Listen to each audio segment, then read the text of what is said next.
Assalamualaikum warahmatullahi wabarakatuh. Perkenalkan, nama saya Ayuni Indah Puspitasari.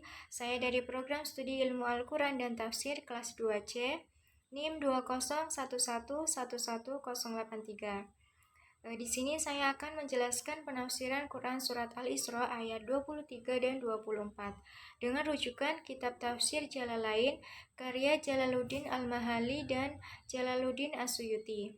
Sebelumnya saya akan membacakan Quran Surat Al-Isra ayat 23 dan 24 terlebih dahulu.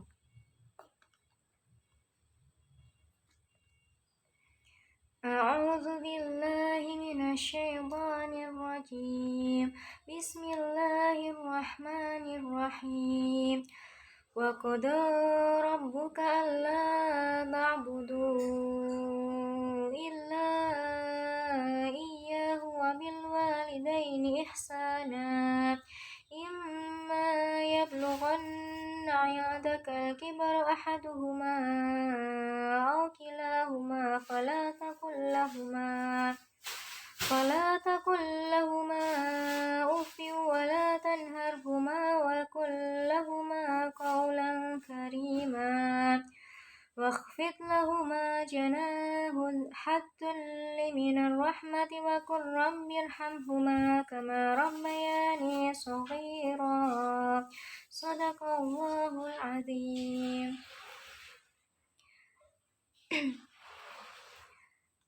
Quran Surat Al-Isra ayat 23 dan 24 ini menjelaskan tentang perintah untuk menyembah Allah Subhanahu wa Ta'ala dan berbuat baik atau berbakti kepada kedua orang tua. Wa qada rabbuka, dan Tuhanmu telah memerintahkan Allah ta'budu, jangan kamu menyembah illa iyyahu, melainkan kepada Dia, yaitu Allah Subhanahu wa Ta'ala. Wabil walidaini ihsana, dan berbuat baik kepada kedua orang tuamu, yaitu kepada kedua orang tua kita. Berbuat baik dengan cara berbakti kepada mereka. Imma yablughanna, jika telah sampai indakal kibara, berusia lanjut dalam pemeliharaanmu. Maksudnya di sini ketika orang tua telah berusia lanjut dan masih bersama kita, ahdahuma, salah satu dari keduanya, au kilahuma, atau kedua-duanya. Fala taqul lahuma, maka jangan kamu berkata kepada keduanya ufin. Menurut Imam As-Suyuti, ufin di sini bisa dibaca ufa atau ufan, ufi atau ufin. Boleh menggunakan tanwin atau tanpa tanwin di akhirnya. Lafal ini masdar bermakna celakalah dan buruklah. Wala tanharhuma, dan jangan kamu membentak keduanya. Waqul lahuma, dan berkatalah kepada keduanya qaulan karima, perkataan yang mulia atau baik. Wakhfid lahuma, dan rendahkan terhadap keduanya janaha, dirimu, adzalli, rendah diri, minar rahmati, dengan kasih sayang, waqur rabbi, dan ucapkanlah wahai Tuhanku, arhamhuma kama rabbayani shaghira, kasihilah keduanya sebagaimana keduanya telah memeliharaku waktu kecil. Ada sebuah hadis juga tentang ridho orang tua. Nabi SAW bersabda, ridho Allah berada dalam ridho orang tua, dan murkanya, yaitu murka Allah, berada dalam murka orang tua. Jadi hadis tersebut menyatakan bahwa kedudukan orang tua di hadapan Allah Subhanahu wa Ta'ala itu sangatlah tinggi. Berbuat baik kepada kedua orang tua disebut juga birrul walidain. Nah, contoh perilaku birrul walidain yang sesuai, maksudnya yang terkandung dalam Quran Surat Al-Isra ini, yaitu ayat 23 dan 24, yaitu yang pertama, Janganlah kita mengucapkan kata di hadapan kedua orang tua. Karena kata tersebut merupakan kata yang buruk dan yang paling ringan kita ucapkan. Nah, sehingga kita dilarang mengucapkan kata tersebut, apalagi sampai mengucapkan kata-kata yang menyakitkan. Kedua, yaitu dilarang untuk membentak kedua orang tua, apalagi melawannya dengan tangan, menggunakan tangan atau kekerasan. Nah, jangan sampai karena kita merasa benar dan kita merasa orang tua kita salah, jadi kita seenaknya untuk menghakimi atau bahkan membentak kedua orang tua yang sudah membesarkan kita. Kalaupun memang orang tua kita salah, kita bisa menasehatinya dengan baik, dengan cara yang baik, dengan nasihat yang baik, dan dengan kata-kata yang sopan dan lemah lembut. Dan yang ketiga, ucapkanlah kepada mereka perkataan yang mulia. Menurut Wahbal al-Zuhaili, kata karim dapat berarti lembut, baik, yang disertai dengan penghormatan, tata krama, sopan, dan penuh pengagungan agar tidak menyakiti mereka. Lalu yang keempat, merendahkan diri di hadapan kedua orang tua. Maksudnya ialah kita harus senantiasa menaati perintahnya selama tidak berada di jalan maksiat kepada Allah, karena itu merupakan suatu bentuk kasih sayang kepada mereka.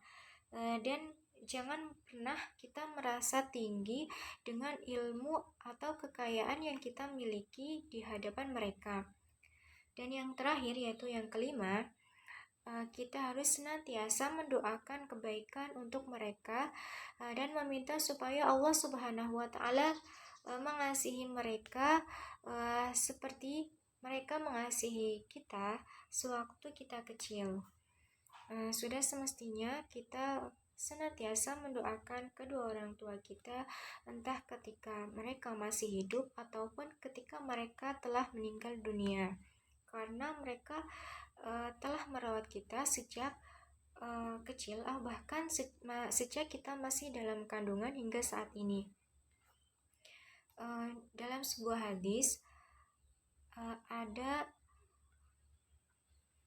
hadis yang menyatakan amalan yang tidak pernah putus, salah satunya adalah doa anak yang solih, karena hanya doa anak yang solihlah yang paling ikhlas. Jadi Allah Subhanahu wa Ta'ala menuntun setiap orang dalam berdoa, karena Dia Maha Segalanya, ya Allah Maha Segalanya, yang Allah bisa membalas jasa kedua orang tua kita, karena walaupun kita baik kepada kedua orang tua, namun kita tidak bisa membalas jasa atau kebaikan mereka sepenuhnya yang telah mereka lakukan kepada kita. Jadi ya kita tetap harus yang paling utama kita harus berbuat baik kepada mereka dan mendoakan mereka agar Allah lah yang membalas semua yang telah mereka lakukan kepada kita, semua jasa dan kebaikan yang telah mereka lakukan kepada kita. Nah, seorang anak yang durhaka terhadap ibu kedua orang tuanya tidak akan mendapat ridho Allah Subhanahu wa Ta'ala. Ada sebuah hadis tentang berbakti kepada kedua orang tua yang diriwayatkan oleh At-Tirmizi yang berbunyi, ridho Allah itu tergantung ridho kedua orang tua, dan murka Allah tergantung murka kedua orang tua. Hadis riwayat Tirmizi. Sehingga dalam dalam Quran surat Al-Isra ayat 23 dan 24 ini kita dianjurkan untuk berbuat baik atau berbakti kepada kedua orang tua atau taat kepada kedua orang tua, karena tidak taat atau durhaka kepada kedua orang tua itu termasuk dosa besar. seperti hadis riwayat Bukhari dan Muslim yang berbunyi dosa-dosa besar yang paling besar adalah syirik kepada Allah, membunuh, durhaka kepada orang tua, dan perkataan dusta atau sumpah palsu.